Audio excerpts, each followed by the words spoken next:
trabalho protestante, das religiões protestantes, que nós denominamos geralmente de religiões evangélicas, aquelas que surgiram após a reforma, ali no século XVI e 1517, com Martinho Lutero. E hoje são mais de 100 mil denominações cristãs diferentes no planeta. Mas elas têm algo em comum, que é uma ética do trabalho. Uma ética diferente da ética da Igreja Católica, da cristandade medieval. A Igreja Católica via o trabalho como uma virtude, mas ao mesmo tempo tinha muitos dias de festa ao longo do ano, festas de santos, festas para cultuar um calendário litúrgico. Já a partir da reforma protestante, uma classe social que é a classe burguesa, vai encontrar nessa nova religião uma oportunidade para algo que a igreja proibia.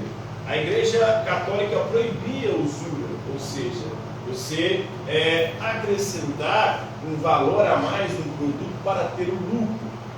Então ela defendia a teoria do preço justo. Cada produto, cada mercadoria deve ser vendida por um preço justo e não visando o enriquecimento ou o lucro. E a burguesia, que era uma sociedade, ou era uma classe social que vivia do comércio, ela via o lucro como algo fundamental. Desde o período medieval, essa classe social, ela ia no Oriente buscar as especiarias, comprava essas especiarias por valor e vendia por valor mais alto na Europa. Isso permitiu a burguesia enriquecer. E agora ela precisava de uma religião que referendasse essa busca pelo lucro, essa busca pela riqueza. A riqueza, a ostentação, era vista como uma tentação para o pecado pela Igreja Católica. Então, o Max Weber vai fazer uma análise de como essa ética protestante vai influenciar no desenvolvimento do espírito capitalista. Max Weber, que viveu de 1864 a 1920, ele falava do puritano, que é esse evangélico original ali, esse cristão reformado, reformador. Ele queria ser um profissional, queria ganhar e enriquecer com o seu trabalho, enquanto a igreja via a pobreza como uma virtude. Inclusive é um voto que se faz quando você fica padre ou entra para alguma ordem religiosa da igreja. São 3 votos que você faz da Igreja Católica quando você ser um padre ou um religioso: obediência, pobreza e castidade. Então você tem que obedecer à hierarquia da igreja, principalmente o Papa. Pobreza, você não pode ter bens materiais, porque Jesus não tinha bens materiais, os apóstolos não tinham bens materiais, então os líderes da igreja não podem ter bens materiais. Pobreza é uma virtude. E a castidade, não pode ter relação sexual, porque Jesus não tinha mulher, Paulo não tinha mulher, então eles viam na castidade, ou seja, não manter relações sexuais também uma virtude. Agora, essa nova religião nascente dentro do cristianismo, uma religião cristã, mas que muda várias perspectivas do cristianismo, ela vai buscar a riqueza, não mais a pobreza. Ela vai incentivar com que os seus líderes se casem, não mais a castidade, mas agora uma vida sexual ativa dentro do casamento, com filhos. E não tem obediência a ninguém mais agora nessa nova religião, porque o sujeito deve obedecer e ser submisso pura e exclusivamente a Deus, a mais ninguém na terra. O único intermediário entre o homem e Deus é Jesus. Não há mais necessidade de padre, de sacerdote, de um elo, de uma ponte entre o humano e Deus. Não há mais santos também, eles incluem os santos da Igreja Católica.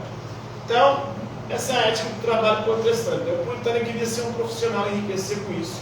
Enquanto nós, hoje, no capitalismo, nós devemos ser, por obrigação de transformar o profissional e ganhar dinheiro e ganhar o próprio sustento da família.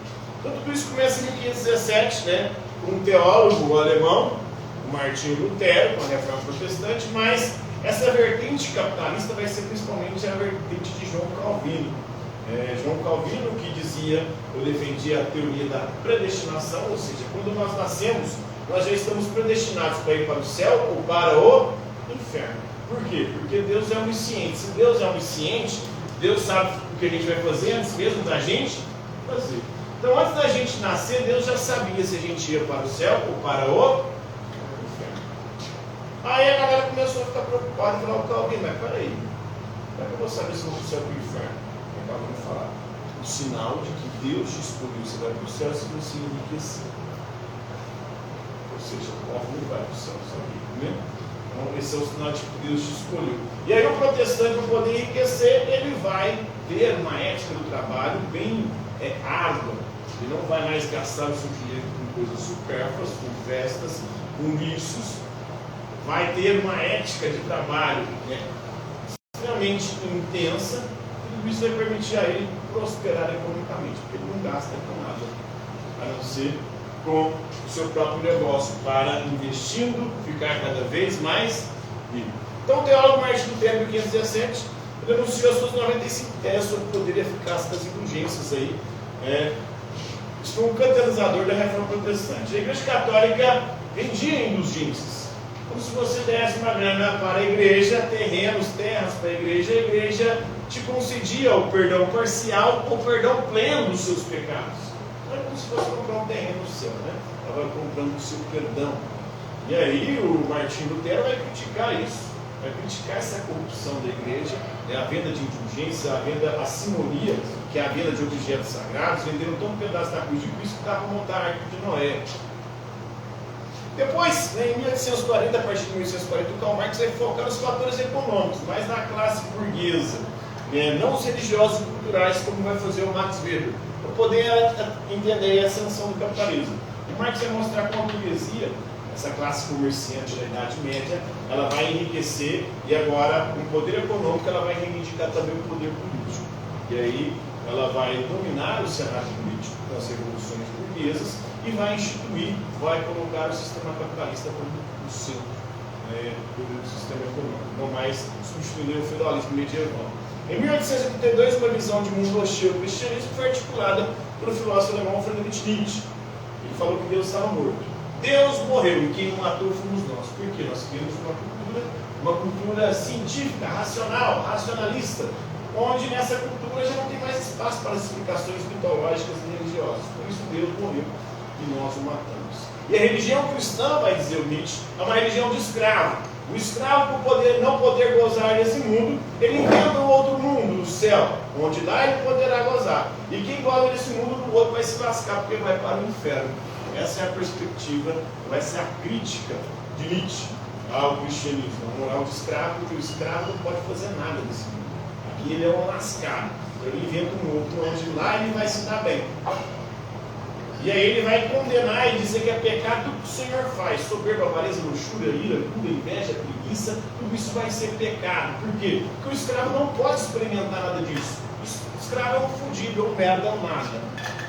Então, por isso ele inventa um outro mundo, onde lá ele poderá ser feliz. E quem é feliz nesse mundo, porque esse mundo é um vale de lágrimas para o cristão.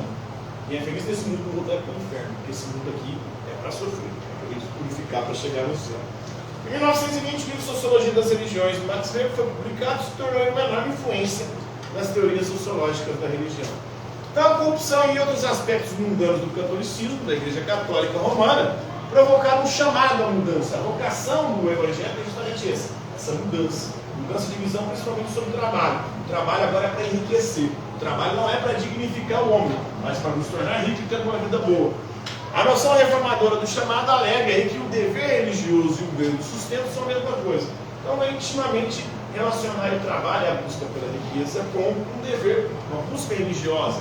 Os protestantes têm essa perspectiva, são empreendedores, eles pensam, têm uma visão de poupança, eles poupam para enriquecer cada vez mais. Ordem da nutricionista: não colocar comida no prato que não for comer.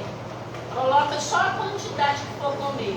Ontem ela me regulou porque sobrou muita comida na vasilha de descarte.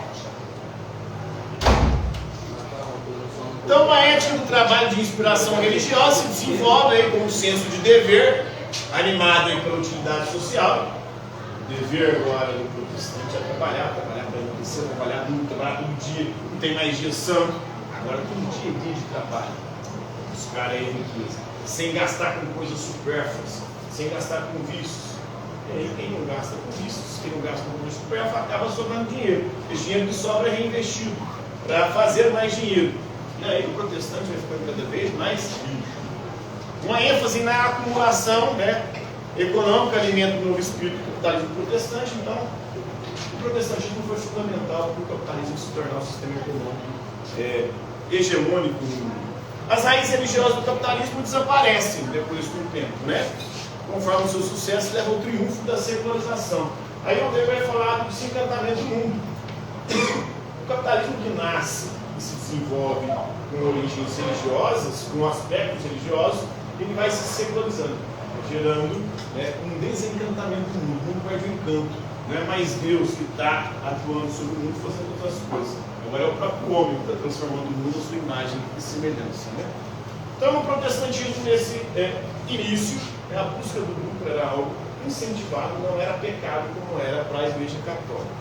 Então, os enormes lucros, por exemplo, do Walmart, dizem os seus funcionários, deveriam ser direcionados ao pagamento de melhores salários. Hoje tem várias críticas a essa ética protestante de trabalho, de acúmulo, de busca pelo lucro, e de não transformar esse lucro em melhores condições de trabalho dos funcionários de quem é dono dos negócios, né? Walmart, por exemplo, que é uma empresa norte-americana, nos Estados Unidos, que é uma potência econômica mundial, protestante. Uma parte dos norte-americanos são protestantes, são evangélicos. A ética protestante foi fundamental para que os Estados Unidos se tornassem a maior potência mundial. Mas hoje pode também ser o símbolo da derrocada, porque a China, que não é protestante, a China, que é ateia, vive sob um governo comunista, onde as religiões são proibidas. Lá na China, o trabalho é mais intenso ainda. Por quê? Porque os asiáticos, especialmente chineses, eles são extremamente disciplinados. Inventam uma rotina de trabalho extensa, extremamente. Isso pode levar a China a se tornar uma potência. Vai se tornar, né? Então, lá na corporação, o Walmart chamou a atenção em 2014 como um empregador que paga mal. Mesmo que no lucros exorbitantes, eles não pensam nos funcionários. Eles pensam só no próprio enriquecimento. Essa é a lógica do sistema capitalista, uma lógica que nasce com a reforma protestante. Ou a religião protestante referenda essa busca burguesa por enriquecimento cada vez maior. Compreenderam aí? Uma dúvida? Tranquilo? Está favorável? Vamos por hoje. É isso aí, cara. 12 e 2.